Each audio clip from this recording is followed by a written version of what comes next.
Good evening, students. Today we will do the third force, that is strong nuclear force. In lower classes you have already learned that in the atom there is a nucleus and nucleus contain neutrons and protons. So the force exists between neutrons and protons is known as nuclear force, or you can say strong nuclear force. This is a force between neutron-neutron, between proton-proton, and between neutron-proton. And see here, these are forces of attraction irrespective to the nature of the charge. For example, neutron is an uncharged particle, but they have strong forces of attraction between them. Proton-proton both are positively charged bodies, but they have force of attraction, and that force is known as strong nuclear force. Okay, the features of this kind of force is this is the strongest force in nature. This force is 10 raised to power 38 times stronger than the other forces like gravitational force. Nuclear force has short range. It has very short range up to 10 raised to power minus 14 meter, that is very small. It can also be measured in Fermi meter. Okay, the nuclear force does not depend upon the charge on the nucleons. It is independent from it. It doesn't obey inverse square law. It is basically attractive force. It is non-central force, non-conservative force, and the field particle for nuclear force is pi meson. The last force is weak nuclear force. Now what happens in radioactive elements? Radioactive elements are those elements which decay simultaneously and emit alpha, beta and gamma rays. And during the beta decay of the nucleus, the forces exhibit inside the nucleus are known as weak nuclear forces. The characteristics of weak nuclear forces are, these forces are existing between lepton and lepton. Now what are leptons?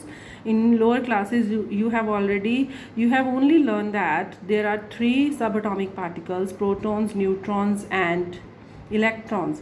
But there are some other smaller particles which are smaller than electron, proton and neutron. They are lepton, mesons, which you can learn in the higher classes. So lepton is a field particle and the forces between the leptons is known as weak nuclear force. It is 10 raised to power 25 times stronger than gravitational force. Again, it is a short range force and it exists between the elementary particles like bosons. Again, you will study in the higher classes what are bosons. Okay, it is not included in your syllabus. So there is a table here.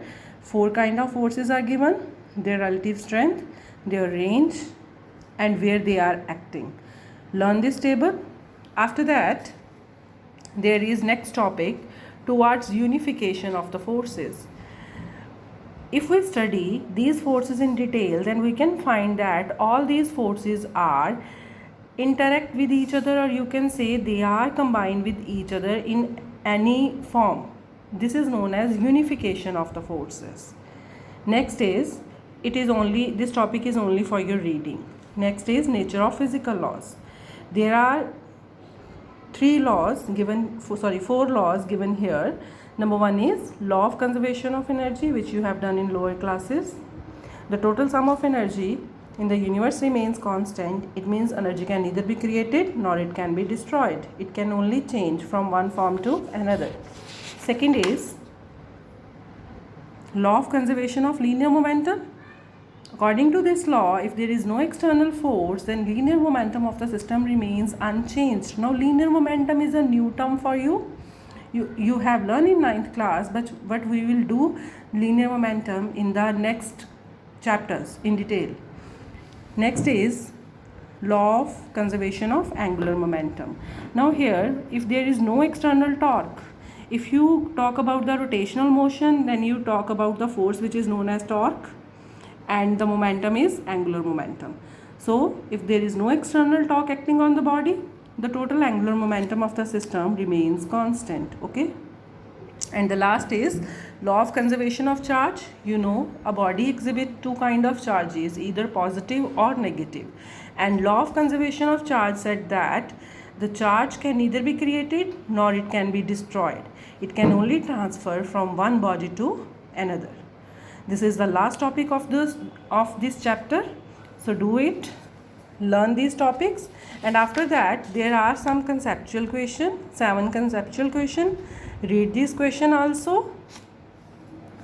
If you have any difficulty, then tell me on my personal number. After that there is very short answer type questions.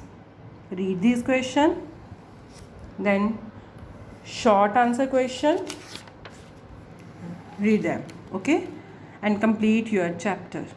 Okay, thank you.